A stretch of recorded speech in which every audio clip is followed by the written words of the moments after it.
ازيكم حبايبي؟ عاملين ايه؟ يا رب تكونوا بألف خير.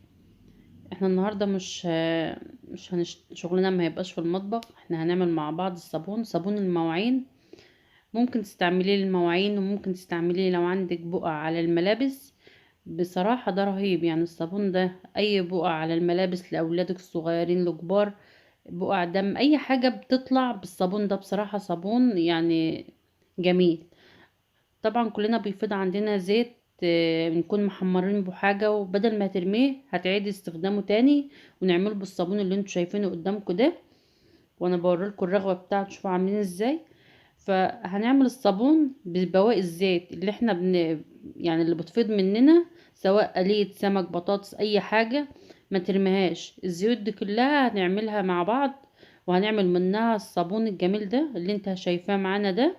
وناعم على ايدك، مش زي الزيت، مش زي الصابون السائل اللي هو بينشف الايد. لا ده بصراحة ما بنشفش الايد ولا حاجة. وزي ما احنا شايفين الرغوة بتاعته شوفوا عاملة ازاي. اي زيت بتبقى عندك جمعيه على بعضه.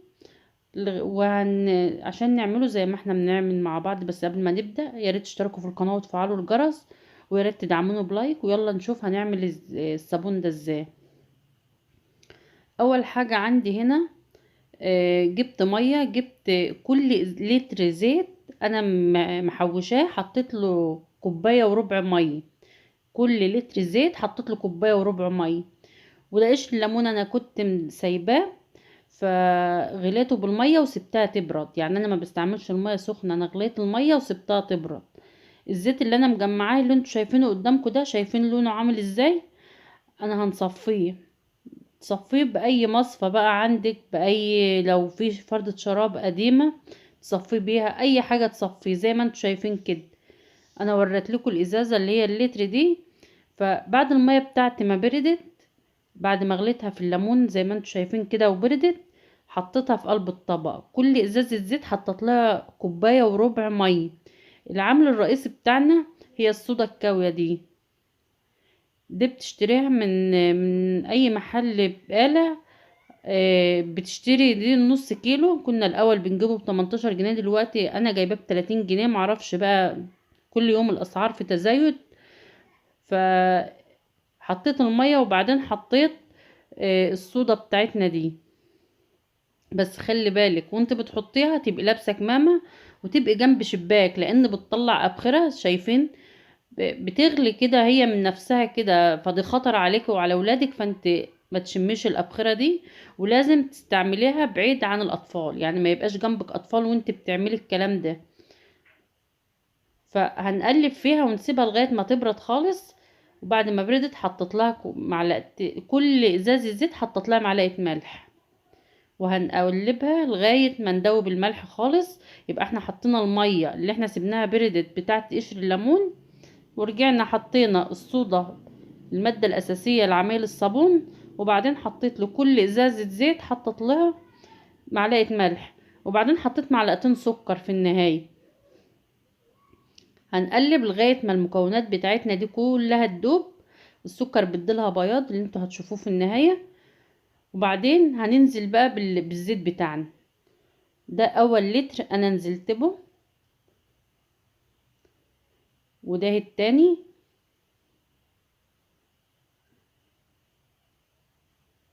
هي مقاديره سهلة خالص وبسيطة. وده تالت لتر انا حطيته. بنقلب بقى الكلام ده كله في بعضه. يعني انت مش هتعملي فيه هو بس، لا انت ممكن تديله تقلبتين بعد ما تضيف المكونات الباقية اللي احنا هنضيفها مع بعض دي. وانت رايحة تعملي حاجة تقلبيه تقلبتين وتشوف انت بتعملي ايه وترجعي له تاني. عندي هنا جبت برسيل جل بريحة اللافندر، علشان الزيت بتاع السمك لو في اي ريحة او اي حاجة تخفي الريحة بتاعت السمك دي، او اي ريحة لزناخة الزيت. فالبرسيل الجل ده بيحوش الريحة بتاعتها. زي ما احنا شايفين مع بعض اهو. حطيت كيسين، الكيس ب2 جنيه.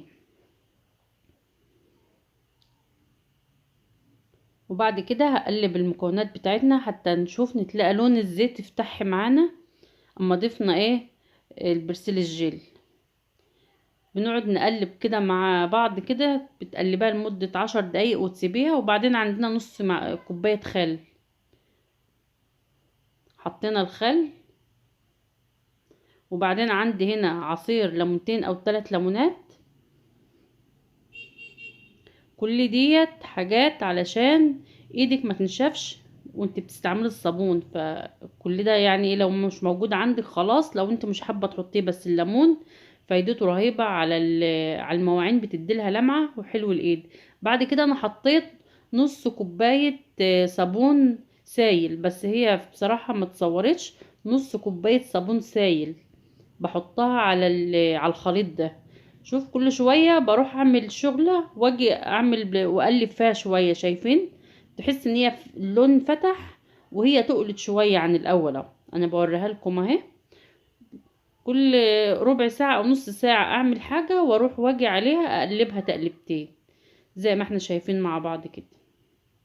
تحس ان هي بدات تتقل معاكي شويه بشويه.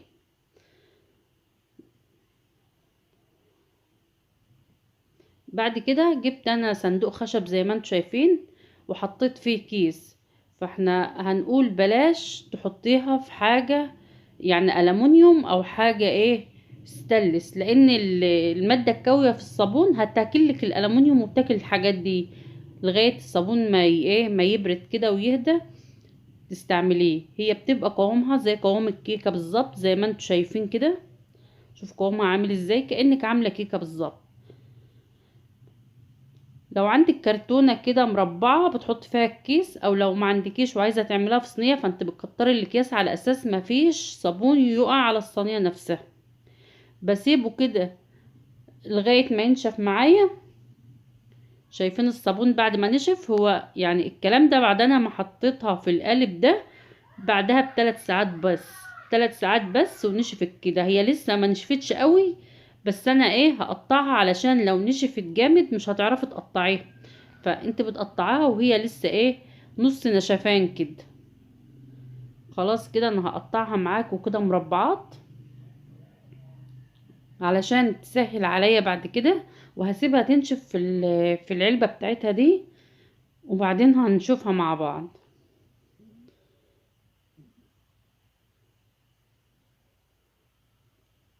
ودي كمية الصابون اللي احنا عملناها من 3 لتر زيت. عايزة تعملي لتر واحد براحتك. ودولت اللي برضو كانوا من ضمن زي ما احنا شايفين برضو ان مفيش زيت على الوش. ليه؟ لان احنا معرضناهاش للشمس. غلط ان انت تعملي الصابون ده وتحطيه في الشمس، لا ده انت بتعرضيه لتيار هواء وتحشيه بعيد عن الشمس عشان ما تتلقيش زيت على الوش كده. لو تلاقيتي زيت على الوش كده يبقى انت كده الصابون اللي انت عملتيه باظ اصلا. فاحنا بنحطه في حتة فيها هوا بس بعيد عن الشمس. زي ما احنا شايفين الصابون ناشف خالص ازاي وابيض، يعني اللون بتاعه ناصع زي ما انتم شايفين قدامكم.